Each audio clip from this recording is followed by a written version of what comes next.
Mateo 11.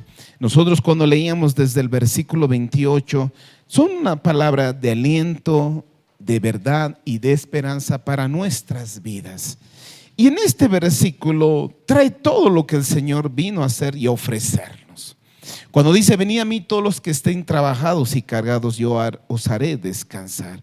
Y también dice: pero llevad mi yugo sobre vosotros, aprended de mí, que soy manso y humilde de corazón, y hallaréis descanso para vuestras almas, porque mi yugo es fácil, ligera mi carga. Nosotros, si vemos, no es solamente una simple promesa de alivio emocional para el creyente o el que quiera acercarse al Señor, sino es una invitación a entrar a una nueva relación con Jesucristo, a una nueva relación con Él. Y es ahí donde el alma encuentra el verdadero descanso. Porque Jesucristo, más que filosofías o conceptos, Él con su presencia vino a hacer real las cosas que Él ha prometido.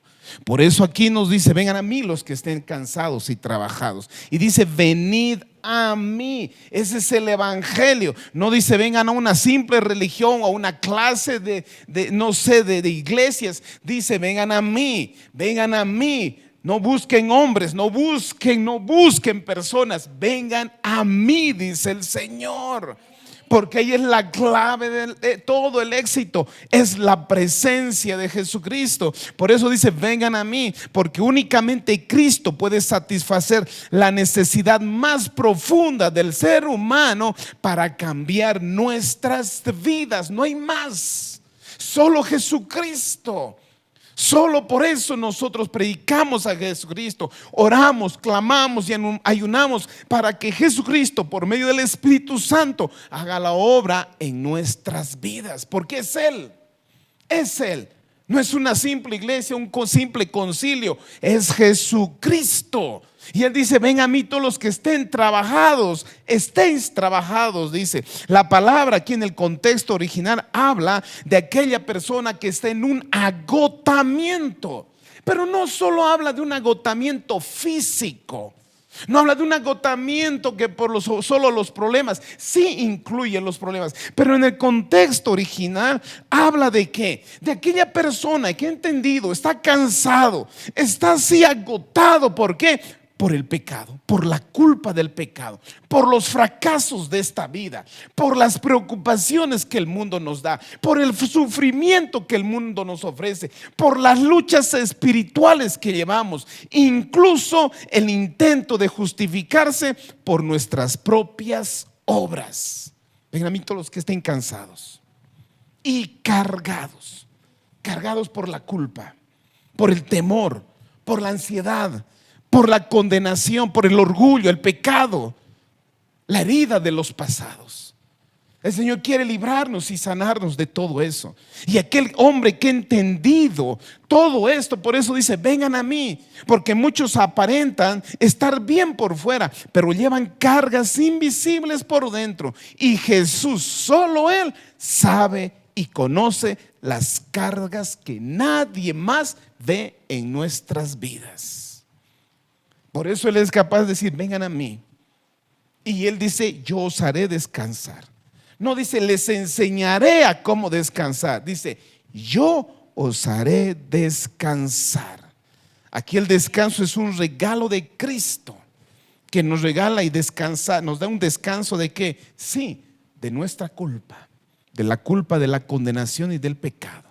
Descanso de intentar salvarnos por nuestras propias obras. Descanso de un futuro incierto. Él dice: traigo ese descanso. Pero aquí sale algo. No solo se queda con esto. Jesús dice: llevad mi yugo sobre vosotros. Y aquí es el mensaje de esta mañana. El yugo. Nosotros, para entender, algunos ya conocemos lo que es el yugo. Pero el yugo generalmente es una pieza de madera que se coloca sobre bueyes, sobre mulas o sobre caballos, que se pone uno, y aquel que agarra y los toma control, es decir, que sujeta a ellos para dirigir donde quiera. Significa entonces el timón del arado. Es decir, que el hombre que pone el yugo sobre los animales para que él dirija por donde tienen que ir. Espiritualmente significa entonces estar completamente unido a Cristo. No solamente solo creer en Él, es caminar con Él, es someter mi voluntad a la voluntad de Jesucristo, es poner mi voluntad a la voluntad de Él, que ahora yo decido que Él dirija mi vida, porque cometimos muchos errores, cometimos nosotros muchos dolores de cabezas. Jesús sabe que nosotros al querer, yo siempre digo, no es suficiente las buenas intenciones. Muchos de nosotros hemos arruinado nuestras vidas. Muchos de nosotros hemos tomado malas decisiones. ¿Por qué? Porque decidimos en un momento nosotros ser el Señor de nuestras vidas. Y el Señor sabe cuánto lo hemos arruinado y lo hemos destrozado.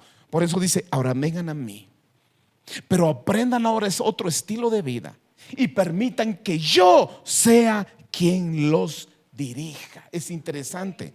En otra versión dice, ustedes viven siempre angustiados y preocupados. Vengan a mí, yo les haré descansar, pero obedezcan mis mandamientos y aprendan de mí, que soy muy paciente, humilde de verdad. Conmigo podrán descansar. Lo que yo les impongo no es difícil de cumplir, ni es pesada la carga que les hago llevar. Miren esto.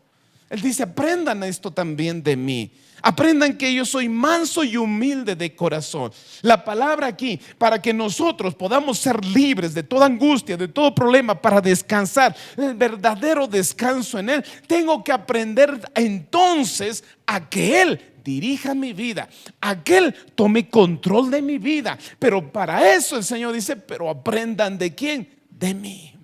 El mejor ejemplo, no dice sigan, miren, imiten al pastor, imiten al hermanito, a la hermanita, a mí, porque Él dice soy manso y humilde de corazón. La palabra manso, la palabra griega significa una persona, no es una persona débil ni tímida. En la cultura griega se utiliza incluso para describir un caballo salvaje que ha sido domado. Entonces, ¿qué significa? Que el caballo sigue teniendo toda la fuerza, pero esa fuerza está bajo el control de ese jinete, de aquel que lo domó. Es interesante. Esto significa bíblicamente entonces que mansedumbre significa poder bajo control. Poder que mi poder, todo lo que tengo bajo el control de ¿qué? De Dios.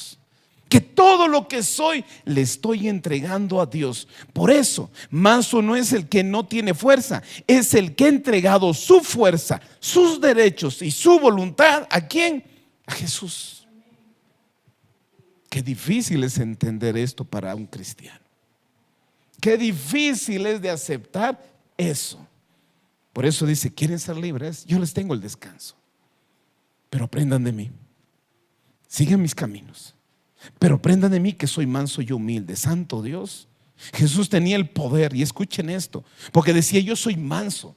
Por eso les decía mansedumbre no es debilidad como muchos creen, porque Jesús tenía poder para calmar tormentas con su palabra, resucitar a muertos, expulsar demonios, perdonar pecados, dice llamar legiones de ángeles. Sin embargo, nunca usó ese poder para satisfacer intereses personales. Cuando fue insultado, no respondió con insulto. Cuando fue golpeado, no respondió con violencia. Tenía poder, pero fue sujetado en su Padre. Por eso decía soy manso y humilde de corazón. La palabra humilde significa alguien que no busca su propia exaltación. Jesús añade algo muy importante, dice es humilde de corazón. Aquí habla de la humildad que nace desde el interior verdadera, no solo una expresión de humildad, porque a veces es fácil demostrar una falsa humildad. Dice de corazón. De corazón, porque muchos podemos aparentar una falsa humildad, pero el Señor dice de corazón, que se pueda reflejar. Cristo era humilde y lo más profundo de su ser. Por eso el creyente aprende que el verdadero descanso también nace de abandonar el orgullo y vivir en dependencia de Dios. Por eso dice después, porque mi yugo es fácil. Porque ninguna carga que nos haya librado del pecado, de la muerte, se puede comparar a lo que Él nos ofrece. Él dice, yo lo que les ofrezco, el estilo que yo les ofrezco, la manera de vivir que ahora yo los ofrezco, ahora no es difícil de llevarlo, dice. Y es verdad, hemos aprendido hace mucho tiempo que su palabra no es gravosa. Su palabra no es difícil de obedecer. A veces nosotros decimos, no es difícil. No es difícil. Entendimos aquí que lo difícil no es obedecer al Señor, sino es primero desobedecerme a mí, a mis pasiones, a mis deseos, para obedecer a Dios. Ahí es donde el hombre encuentra la dificultad. Porque sus palabras no son difíciles. No dice, no está al otro lado para decir quién va a ir al mar, o para pasar al otro lado, o quién va a ir al cielo. Dice, ahí está en tu corazón y en tu boca, dice el Señor, mi palabra, para que lo obedezcas. Entonces su palabra, dice, no es gravoso. Por eso el Señor dice, porque mi yugo es fácil. La palabra fácil también puede entenderse como bondadoso, amable y adecuado, lo que significa que su yugo no destruye ni esclaviza el camino para la cual fuimos nosotros creados. Es decir, nosotros aceptar el yugo solo es aceptar el camino y la manera de Dios, y por la manera a la cual nosotros hemos sido creados. Dios creó al hombre de una manera para que viviera de una manera, pero el hombre dice, alejó de él. Y Jesús lo único que dice, vengan a mí, vengan a mí.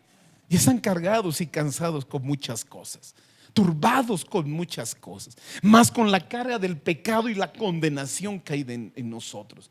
Yo los haré descansar, pero vengan a mí, dice el Señor. Santo Dios. Cuando el creyente deja el orgullo, la autosuficiencia y el deseo de controlar todo, aprende a confiar y a obedecer como Cristo y experimenta el descanso del alma que solo el Señor Jesús nos puede dar. Es posible por eso que muchos todavía no han encontrado ese consuelo, esa paz y esa libertad, porque solo lo encuentro cuando yo acepto el yugo de Jesucristo. Por eso dice, acepte mi yugo. Aquí Jesús nos insta a que pongamos nuestra cabeza en su yugo. Esto habla de renunciar mi independencia y mis derechos percibidos y cederle el control total de mi vida. ¿A quién? A Jesucristo. Miren lo que dice Romanos 10.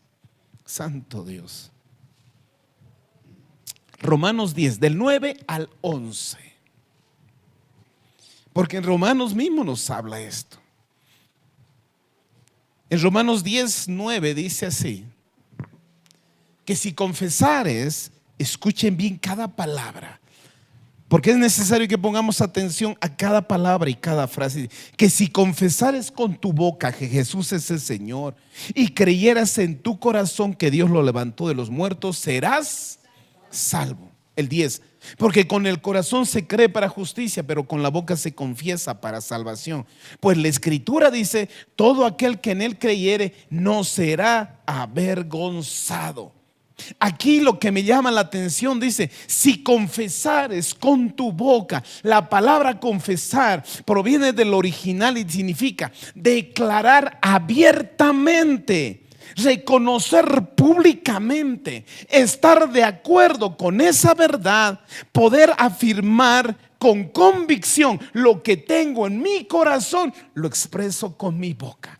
Significa entonces que declarar no es solamente una expresión de mis labios, es una expresión de mi corazón, de lo que hay en mi corazón.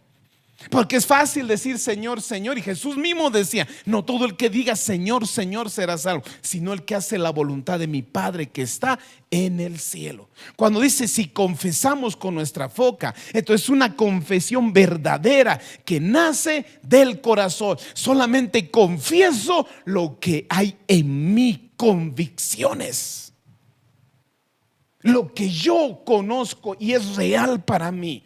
Eso es lo que confieso. Y que dice que Jesús es el Señor. Esta es la frase más importante. No significa simplemente reconocer que Jesús existe, sino reconocer que Él es el Señor. ¿Y qué es el Señor?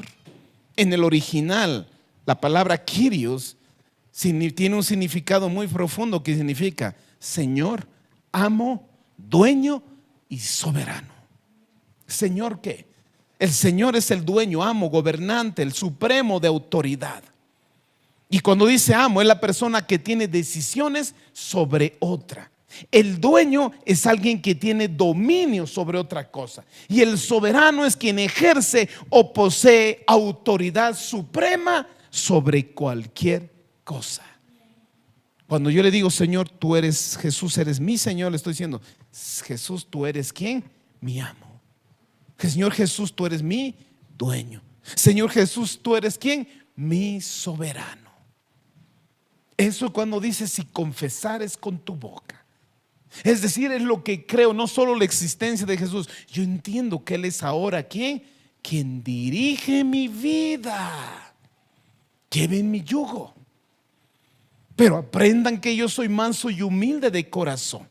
Porque recuerden que si yo no tengo un corazón manso y humilde, es difícil que yo esté dispuesto a asumir la responsabilidad de que Él sea mi Señor, que Él sea mi dueño, que Él sea mi amo.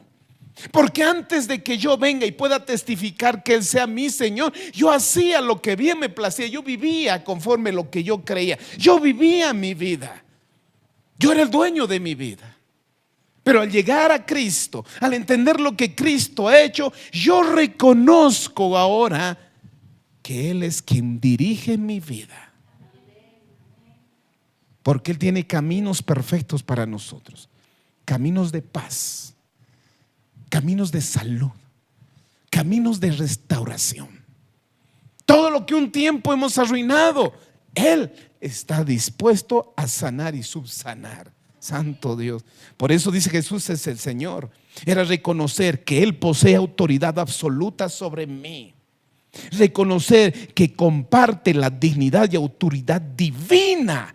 Es mi Jesús, que merece obediencia y adoración. No es solo una afirmación doctrinal, es una declaración de lealtad, familia. No es solamente una declaración, un credo que a veces lo dice, no, si Jesús es el Señor, sino que es una declaración de lealtad. Yo creo en Él, yo amo a Él y Él es mi dueño. Por eso dice, si confesares con tu boca, santo Dios, confesar que Jesús es el Señor implica dejar de ser el Señor de nuestras propias vidas. Creer que Jesús es el Señor significa rendir mi corazón y mi vida a Él.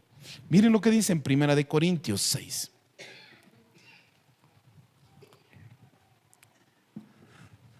Bien, nosotros estamos aprendiendo quién es Jesús como nuestro Señor. Porque recuerden que muchos conocemos como nuestro Salvador, bien lo haces. Como nuestro libertador, bien lo haces. Como nuestro sanador, bien lo haces. Como nuestro proveedor, bien lo haces. Pero muchos de nosotros no estamos conscientes cuando decimos, Él es mi Señor. Y muchos, como dice Jesús, de labios me honran, pero su corazón está muy lejos de mí. Porque es fácil reconocer que Jesús es el Señor, pero como dijo, el que profesa de lo que hay en su corazón, decir, Él es mi amo, Él es mi Señor, Él es mi dueño. En 1 Corintios 6:19 dice: ¿o ignoráis que vuestro cuerpo es templo del Espíritu Santo, el cual está en vosotros, el cual tenéis de Dios, y no sois vuestros? Porque habéis sido comprados por precio. Glorificar pues a vuestro Dios en vuestro cuerpo y en vuestro espíritu, los cuales son ¿de quién? De Dios. Y aquí es interesante cuando dice Pablo: ¿o ignoras que vuestro cuerpo es el templo del Espíritu Santo? Es una pregunta que está haciendo. ¿No saben esto? Está diciendo: ¿cómo pueden vivir así sin saber quién habita en ustedes? ¿Cómo no van a saber quién es el que está en ustedes? ¿Cómo no van a entender? Porque el que viene de ustedes, el que está en ustedes, no es de ustedes mismos. Dios lo proveó. Eso es lo que dice. ¿No saben esto? Está diciendo. El cual tenéis es de Dios. Está diciendo: es el regalo de Dios para ustedes. Es lo que Dios ha mandado para ustedes y no es vuestro. Aquí está diciendo entonces, vivimos que realmente a veces nosotros vivimos en una cultura donde hemos aprendido que mi cuerpo es mío, que lo que hago es lo que quiero hacer, que nadie puede decirme cómo vivir. Nosotros venimos de esa cultura, de ese trasfondo, que todos estamos conscientes que hacíamos lo que hemos querido, que vivíamos y hemos tomado decisiones como bien nos parecía, según criterio, emociones, sentimientos, no lo sé, pero hemos tomado decisiones así. Algunas malas, otras peores, una que otra tal vez sea buena, pero generalmente fuera del Señor ninguna ha sido buena, porque nadie por obra será salvo. Por eso aquí nos muestra que una cultura diferente a lo que Jesucristo nos está enseñando. Pablo enseña exactamente lo contrario para el creyente: no sois vuestro. Cuando una persona viene a Cristo, ya no se pertenece a sí misma. Su vida tiene ahora un dueño.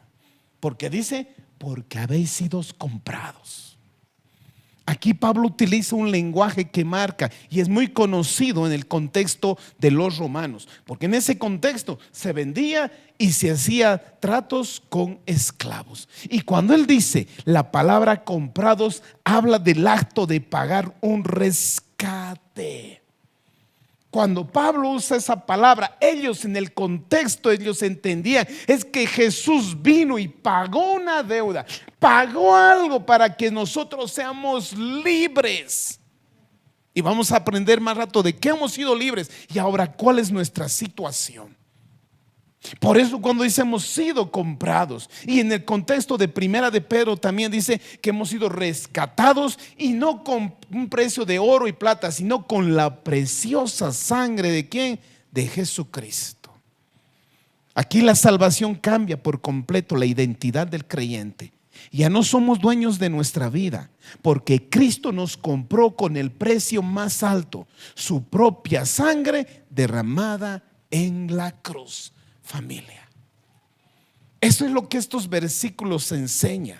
Esto es lo que el Señor nos quiere que nosotros lo tomemos con mucho corazón, porque el Señor tal vez quiere hacer muchas cosas en ti, pero es posible que no lo hemos reconocido todavía en nuestro corazón, que Él es ahora dueño de mi vida.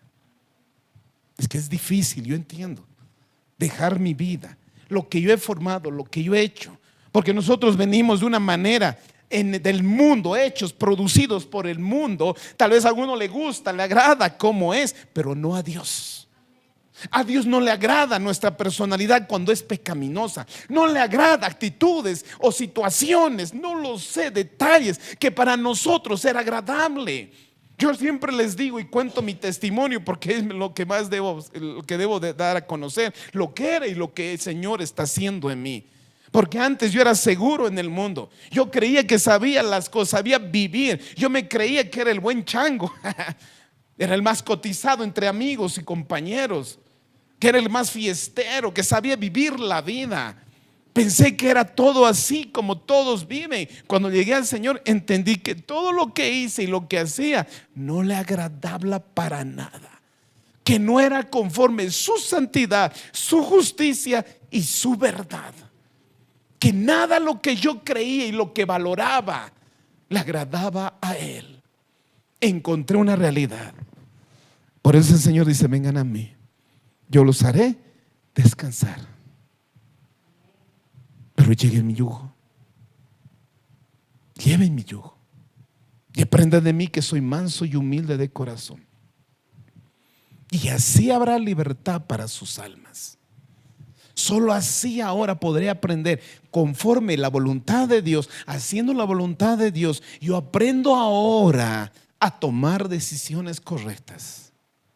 Ahora sí aprendo a conducir mi vida de una manera diferente, donde el dolor, las angustias, todo lo que yo había acarreado por mis malas decisiones, ahora el Señor me da un estilo y una manera de vivir.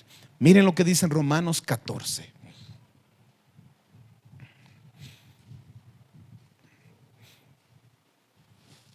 Porque glorificar a Dios no es solo una actividad religiosa. Alabar a Dios no es solo una actividad religiosa. Es vivir de tal manera que nuestras palabras, decisiones, pensamientos y acciones reflejen que tenemos un dueño, que pertenecemos a alguien. Por eso nos llamamos cristianos. Por eso nos llamamos creyentes. Por eso nos hacemos llamar hijos de Dios. En Romanos 14:7 dice así. Y es una verdad que Pablo habla a los romanos y dice: porque ninguno de nosotros, está hablando a los creyentes, no al mundo, está hablando a la iglesia. Porque ninguno de nosotros vive para sí y muere para sí. Pues si vivimos para Él, para el Señor vivimos. Y si morimos, para el Señor morimos. Así pues, sea que vivamos o que muramos, del Señor somos. Son palabras que no nos gusta tal vez leerlas o estudiarlas. Porque llegar al Señor, yo todavía quiero tener libertad de hacer lo que a mí me parezca. Sí, a mí me ha pasado. Y hay momentos que mi naturaleza pecaminosa quiere hacerlo eso. Quiere desligarse unos minutos del señorío y hacer lo que tal vez yo quiera hacerlo. Pero aquí nos confronta esta realidad.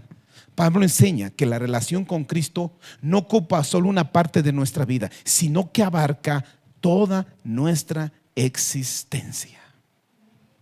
Por eso dice: porque ninguno de vosotros vive para sí.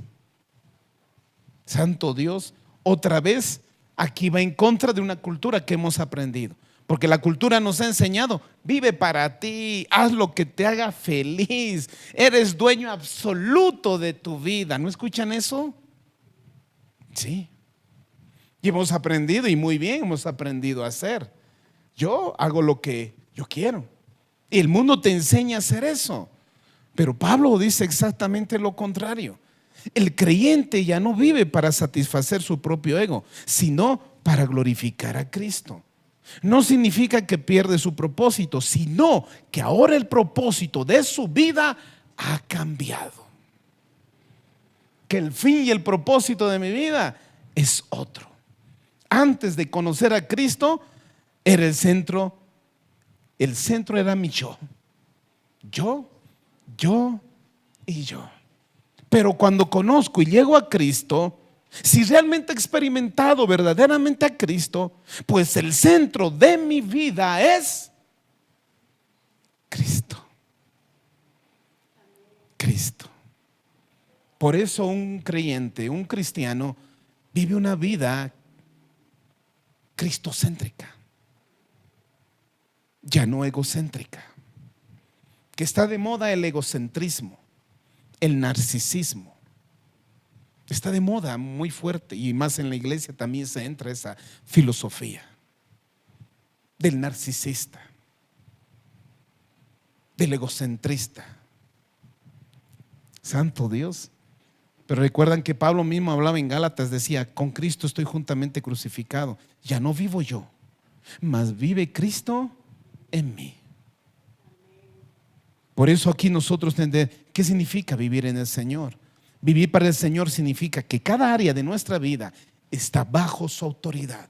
Cada área de nuestras vidas está bajo su autoridad. Mis decisiones, mis relaciones, mi trabajo, mis palabras, mis pensamientos, mi tiempo, mis recursos ya no me pertenecen, porque yo tengo un dueño. Santo Dios. La vida deja de ser ahora una búsqueda de interés personal y se convierte en una respuesta de amor y obediencia al Señor. Por eso dice, ninguno muere para sí. Si morimos para el Señor, morimos. Y si vivimos o que muramos, porque ninguno de vosotros vive para sí y ninguno muere para sí. Cuando estaba estudiando esta palabra, cuando dice ninguno de nosotros vive para sí y ninguno muere para sí. Cuando busqué la palabra para, significa bajo autoridad, para la gloria de Dios, pertenece a Dios, y la que más me llamó la atención es a causa de. Cuando dice aquí, vivimos para, ya no vivimos para sí, sino vivimos para Jesucristo, porque la palabra para significa causa, motivo y propósito. ¿A qué les digo y se refiere? Porque la causa habla del origen o motivo por el cual sucede todas las cosas. Es decir, ¿por qué vives? ¿Por qué estás viviendo? Habla de la razón que provoca un efecto o consecuencia. ¿Por qué produces las cosas?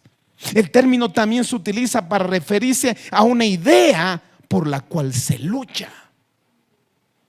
Hay gente y jóvenes que luchan por causa de algo, por causa de una ideología, por causa de... Hay gente que han dado su vida por ideologías y por causas de cosas. Y aquí cuando dice, porque ahora por ninguno de nosotros vive por motivo o propósito de sí mismo. Ninguno muere para causa de sí mismo o motivo de sí mismo. Porque ahora si vivimos es para Cristo y si morimos es para...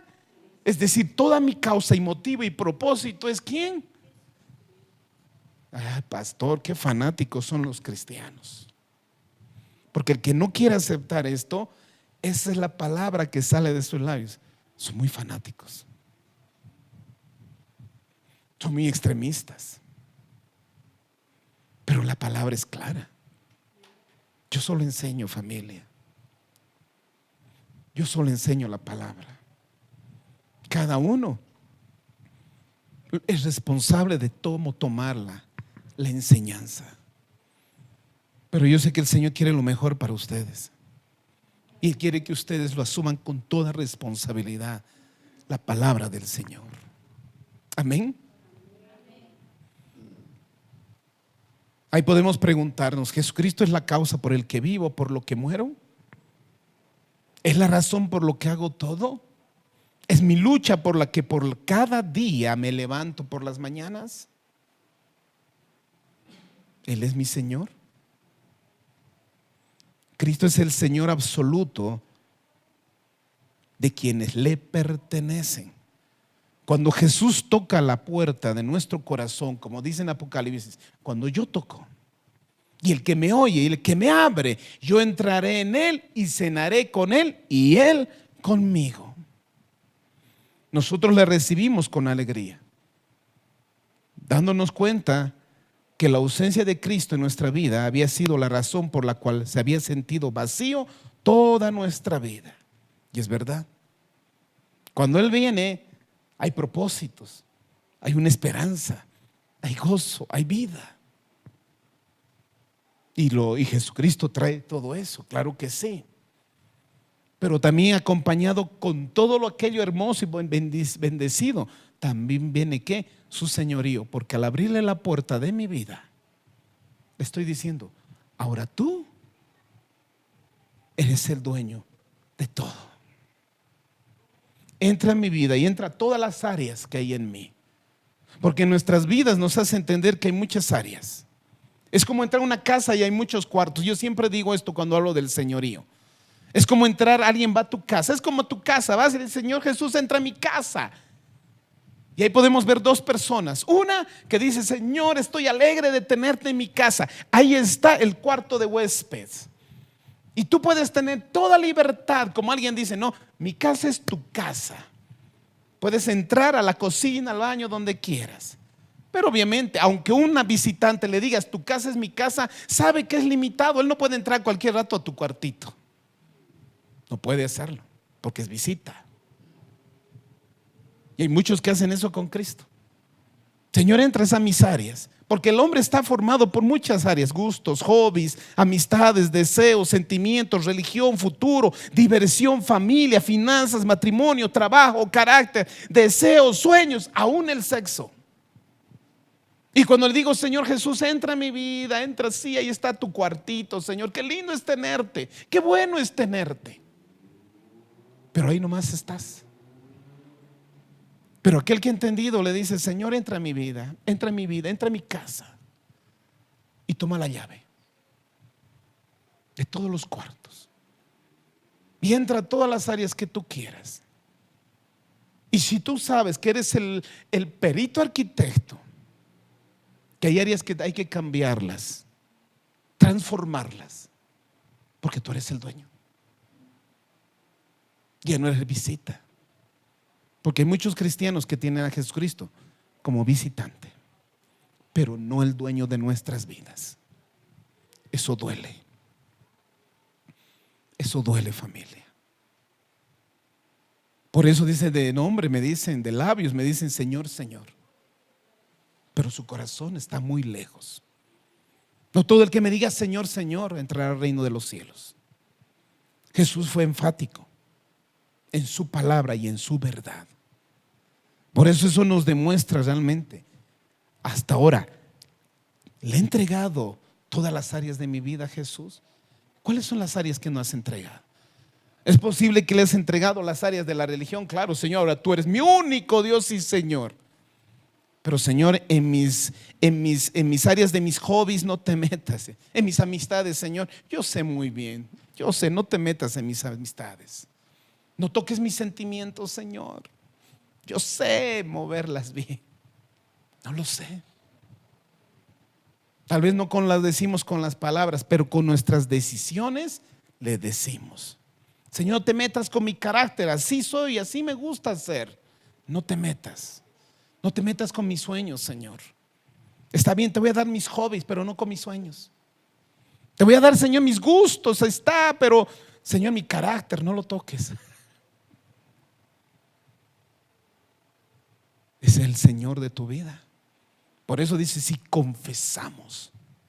Confesar era tan solamente expresar lo que hay aquí. Porque es fácil decir: sí, Jesús es el Señor. Sí, a cualquiera, va, anda afuera y dile: ¿quién es Jesús? Ah, sí es el Señor, te va a decir. Pero hay alguien que te va a decir: Él es mi Señor. No solo es el Señor, es mi Señor. Santo Dios. ¿Cuáles son las áreas o los cuartos de tu casa que no les has entregado? Que no le dejaste entrar todavía. ¿Por qué? Porque si no le has dejado todavía algunas áreas, eso significa que tú no has aprendido a confiar en Él. Porque si tú confiarías, le dirías: Señor, haz lo que tengas que hacer. Pero como no confiamos todavía en Él, no vamos a dar a alguien que no confiamos. Cuán importante es la confianza. Por eso dice: lleven mi yugo. Tengan una relación íntima conmigo. Conózcanme. Conózcanme. Pero aprendan de mí, que soy manso y humilde de corazón. Porque el manso se rinde y dice: Señor, haz lo que tienes que hacer. Pero el orgulloso va a decir: no, Señor. Tal vez no seas duro con Él, con tus palabras, pero vuelvo a decir, con nuestras actitudes, nuestras decisiones, le decimos: Señor, hasta aquí. No más. Después yo puedo dirigir mi vida, yo puedo hacer eso. Por eso entender que Jesús es mi Señor es entregar todo. Escúchenme, es entregar todo, porque Él es amo, Él es dueño de mi vida, Él es mi Lord, Él es mi dueño. Santo Dios. Por eso el creyente necesita entender las predisposiciones erradas y terribles que la naturaleza humana nos hizo para que no continuemos confiando en nuestra propia naturaleza. El Señor nos revela cuánto hemos cerrado, cuánto hemos hecho lo malo. Que aquello que confiábamos en mis decisiones, hemos confiado en mi criterio, hemos confiado en mis deseos, en mis pasiones o en mis gustos, donde hemos estado sin Él, sin Cristo. Cuántos dolores de cabeza, siempre le digo, cuántas malas decisiones. Y si hubiéramos seguido en ellas, el Señor sabe que era camino de muerte. Pero el Señor nos muestra y nos revela que no podemos confiar en nosotros. Necesitamos a alguien quien dirija nuestras vidas, cambie nuestras vidas, corrija nuestras vidas, que mande nuestras vidas. Yo siempre digo, hay muchos cristianos que cuando llega Jesucristo es como en tu vida, andando en un auto, estás manejando el auto, manejas el auto y hace alguien así, dice: hoy Jesús, Señor Jesús, entra a mi carro. Claro que sí, me han escuchado de ti, he escuchado hablar de ti, entra. Y gozoso puedes decir, pero entra atrás. Cuéntame tus historias, Jesús, cuéntame lo que haces. Pero yo sigo dirigiendo mi vida. Y Jesús tal vez te diga: no por ahí, no, Señor, yo sé manejarlo, yo sé, mira cómo manejo. O tal vez uno puede decir todavía: Jesús, ven aquí adelante, ven, ahora sí, vas a ser mi copiloto. Copiloto tiene más autoridad que el pasajero. Pero aún así, sigo tomando la dirección de mi vida. Aceptarlo como Jesús, mi Señor, es bajarme del auto y decir: Señor, conduce, maneja. Por eso no todos han aceptado a Jesucristo como su Señor y su Salvador de corazón, porque Él no gobierna todavía las áreas de mi vida, porque Él no gobierna totalmente y completamente mi vida. Santo Dios. Dios no exige. Dios no te fuerza. Él no lo hace. Por eso dice: yo toco. Y el que me escucha y abre, entraré en él. Porque solo el ladrón no pide permiso. ¿Y saben quién es el ladrón? Él ha entrado a tu vida y ha hecho lo que ha querido, y lo ha hecho. Hay muchas personas que nos ha atado emocionalmente el enemigo, porque de alguna manera le hemos abierto al enemigo las puertas de nuestras vidas y nos han deshecho emocional, intelectual, física y de todo. Moralmente nos ha destruido. Y ahora Jesucristo toca la puerta. Soy yo. ¿Quién está dispuesto a abrirle completamente? Ese es el evangelio. Cuando dice acepta a Jesucristo, está diciendo: deja que Jesucristo entre y gobierne tu vida. ¿Por qué? Porque Él es el Señor. Romanos 6, 16 al 22. Porque el título de Señor implica una relación de amo y siervo. Romanos 6, y nos muestra otra realidad y una verdad. Porque miren lo que dice Romanos 6, del 16 al 22. Dice: ¿no saben que si os sometéis a alguien como esclavo para obedecerle, sois esclavo de aquel a que obedecéis, sea del pecado para muerte o sea de la obediencia para justicia? Pero gracias a Dios, miren el 17, que aunque erais esclavos del pecado, habéis obedecido ¿de qué? Corazón. No es superficial, no es solo ideología. Obedecer de corazón aquella forma de doctrina a la cual fuiste entregados, y libertados del pecado, viniste a ser ¿qué? Siervos de la justicia. Hablo como humano, por vuestra humana debilidad, que sí, como para iniquidad presentaste vuestros miembros para servir a la inmundicia y a la iniquidad, ahora sí, santificación, presentad vuestros miembros para servir a la justicia, porque cuando eres esclavos del pecado eras libres acerca de la justicia, pero ¿qué fruto tenías de aquellas cosas de las cuales ahora avergonzáis? Porque el fin de aquellas es muerte, mas ahora que habéis sido libertados del pecado y hechos siervos de Dios, tenéis por vuestro fruto la santificación y como fin la vida eterna.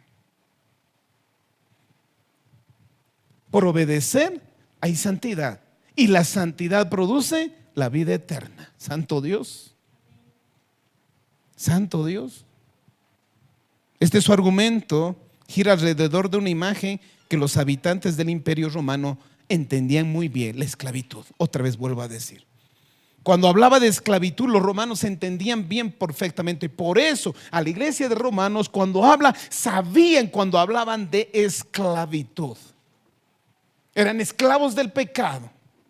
Ahora han llegado a ser siervos, porque un esclavo está subordinado para la obligación de su señor, principalmente en las actividades domésticas, y no tenía derechos. Pero un siervo es quien voluntariamente se pone al servicio mediante un pacto de un señor y sí tiene derechos. Nosotros éramos esclavos del pecado. Hacíamos lo que nos decía y no teníamos ningún derecho. Ahora, al ser siervo de Cristo, yo le estoy dando autoridad para que Él gobierne mi vida. Yo someterme a su autoridad y Él me da derechos. Santo Dios. Por eso dice: ¿no sabéis que si os sometéis a alguien como esclavo para obedecerle, sois esclavo de aquel a quien obedecéis, sea del pecado para muerte o sea de la obediencia a la justicia? Aquí nos muestra una realidad: nadie es completamente independiente. Aunque muchas personas dicen: yo hago lo que quiero, nadie me va a ordenar o está sobre mí. Pablo dice que eso es una ilusión, porque siempre estamos sometidos a alguien, al pecado o al Señor. ¿Eso qué significa? No significa una pregunta si tengo un dueño, sino ¿quién es mi dueño? ¿Quién te manda? ¿Quién te está mandando en este tiempo? ¿Quién dirige tu vida? ¿Quién toma decisiones en tu vida? La pregunta no es si tienes dueño. ¿Quién manda en tu vida?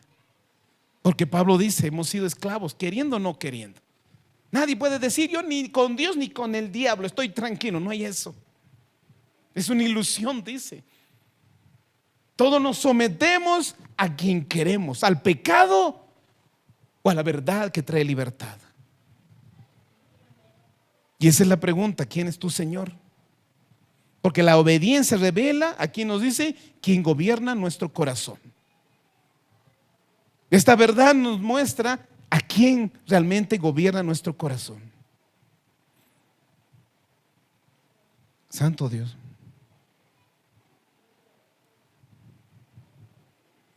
Porque esa verdad nos decía que todos servimos a un Señor. No existe una posición de neutralidad espiritual. El pecado ofrece una libertad aparente, pero termina esclavizándonos y conduciéndonos a la muerte. Cristo, en cambio, libera del dominio del pecado y nos llama a servirle, produciendo una vida de santidad y culmina en la vida eterna. ¿Quién gobierna completamente nuestras decisiones? ¿Quién revela mi forma de vivir acerca de quién es mi Señor? ¿Qué fruto estamos produciendo en mi vida? ¿El de obediencia a Dios o del pecado? Santo Dios. Por eso les decía al principio, familia, esta es la verdad y es la palabra. ¿Quieres vivir conforme a Cristo? Teníamos que aceptarlo de corazón y reconocerlo como mi dueño y mi Señor. Ya no me mando, ya no me dirijo. Por eso en la Biblia habla de que Él es nuestro pastor y nosotros las ovejas. Recuerda que en el contexto bíblico Las únicas animalitos que sí necesitan pastor, entre algunas pocas, es la oveja. Porque la oveja sola no puede vivir, necesita del pastor. No puede ella dirigirse. Si se sale de la manada, está seguro que se muere. Jesús vino y Él es nuestro pastor y nos llama a su redil, porque Él conoce el camino. Él sabe por dónde tenemos que ir. Por eso dice: vengan a mí todos los cargados y cansados, yo los haré descansar. Pero lleven mi yugo, acepten mi guía y mi dirección, acepten mi señorío, pero aprendan de mí, que soy manso y humilde de corazón, porque habrá refrigerio para sus almas. Santo Dios.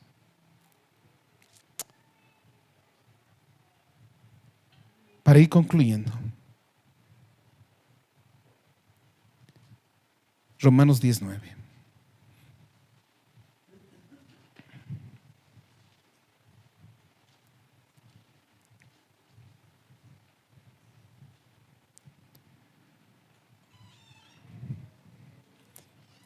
Vamos a ir a otro pasaje más contundente. Ya habíamos ido a este. Quiero que me acompañen mejor al libro de Lucas 6:46. Lucas 6:46.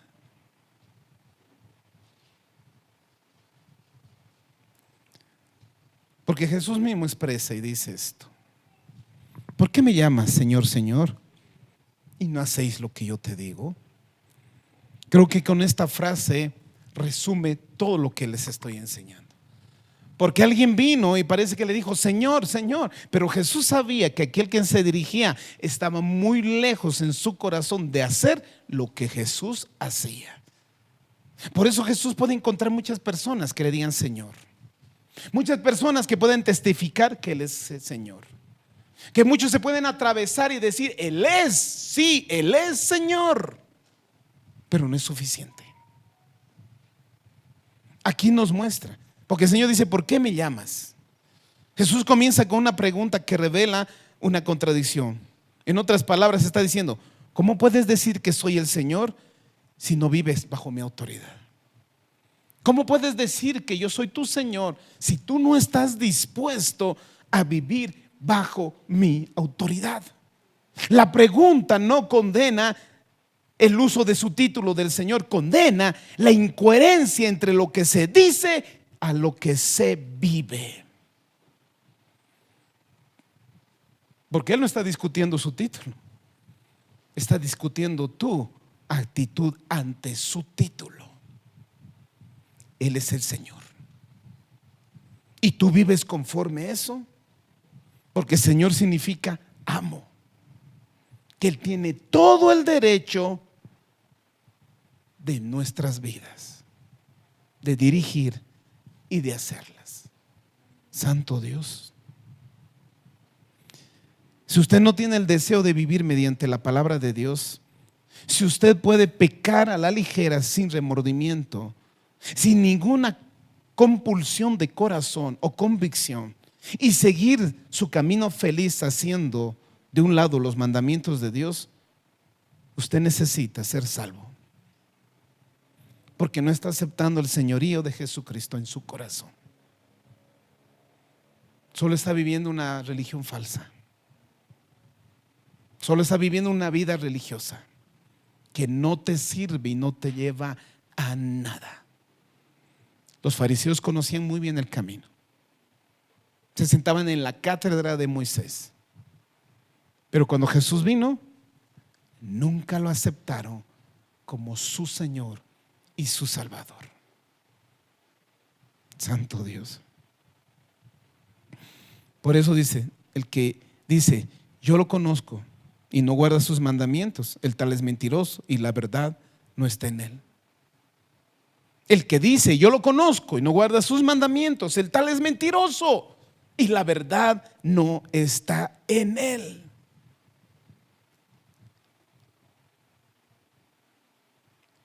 Por eso el cristiano tiene que entender que dice: ya no vivo yo, mas Él vive en mí. Y lo que viven ya no vivimos para sí. Pues ya no vivimos para nuestros deseos, ya no vivimos para nuestra gloria, ya no vivimos para nuestra comodidad, ya no vivimos para sí mismo. Porque significa que Cristo tomó el lugar, el centro de mi vida. Eso significa que yo vivo ahora para Él, porque Él es mi dueño, es mi Señor. Dios espera que todas las cosas que yo estimo sean sometidas a su señorío. Dios quiere que yo le ofrezca mi cuerpo como un instrumento disponible. Si Cristo dio toda su vida por mí, yo debo estar totalmente también dispuesto a dar mi vida por Él. El éxito de un hombre es vivir conscientemente que Jesús es mi Señor. Él no admite ser solo un adorno decorativo en nuestra vida, sino una persona real que vive en nuestro corazón y gobierna efectivamente todo nuestro ser. Jesucristo no es un adorno. Él es nuestro amo y nuestro Señor. ¿Llamo a Jesús Señor solo con mis palabras o también con mi manera de vivir? ¿Hay áreas de mi vida donde todavía resisto su autoridad? ¿Escucho la palabra con intención de obedecerla o solo de aprender más? Mis decisiones diarias demuestran quién es quien gobierna. En este caso, Jesucristo. Jesús es el Señor. Y Jesús es mi Señor. Esas son las palabras de un verdadero cristiano. Porque todos reconocen el título y pueden decir Jesús es el Señor. Pero un verdadero cristiano dice Jesús es mi Señor, mi amo, mi dueño. Él hace. Recordar que Él sabe hacer las cosas. Él te ama y Él tiene cuidado de ti. Y Él quiere lo mejor para ti. Si tú le entregas, es la mejor decisión que haces en tu vida. Ya no vivas bajo tus decisiones. Reconoce a Jesucristo de corazón, que Él es el Señor. Pongámonos en pie.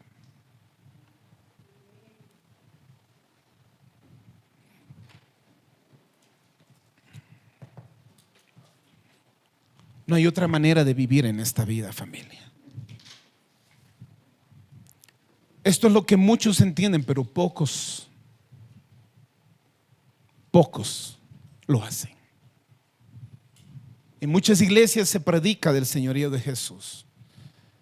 En muchas iglesias se confiesan que Jesús es el Señor. Pero muy pocos son los que asumen esta realidad con firmeza y con valentía. Si realmente tu vida quieres que cambie, tus circunstancias quieren que cambie, no es magia. Jesús tiene que tomar el control de tu vida para que así veas un cambio real y verdadero. Porque mientras tanto, tú puedes vivir años en la iglesia, venir a la iglesia, pero no hay cambio real. Y eso es peligroso. Familia, eso es peligroso.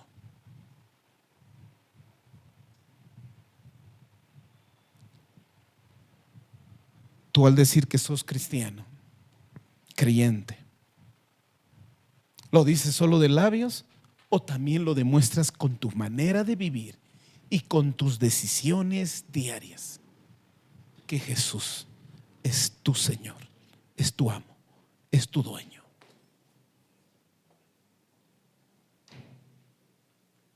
Bienvenidos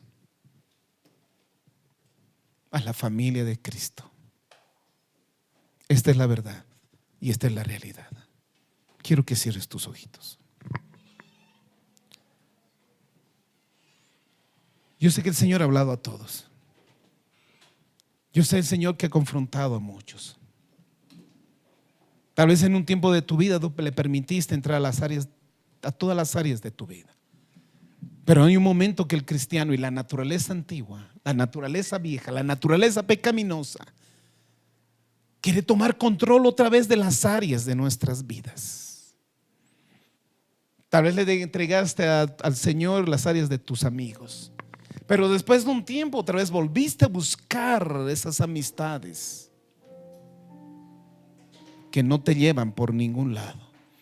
Tal vez le entregaste gustos musicales, le entregaste las áreas de tu vida, pero hay un momento que otra vez empiezas a tomar control tú de esas áreas. Y a Jesús lo pones solamente como un visitante de tu vida.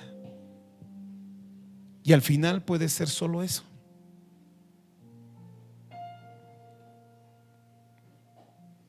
No, Jesús es el Señor. Jesús es el dueño. Jesús es el propietario. Jesús es el amo. Porque por Él y para Él fueron creadas todas las cosas. Por Él y para Él fueron hechos todas las cosas. No hay nadie como Jesús. No hay nadie como Él.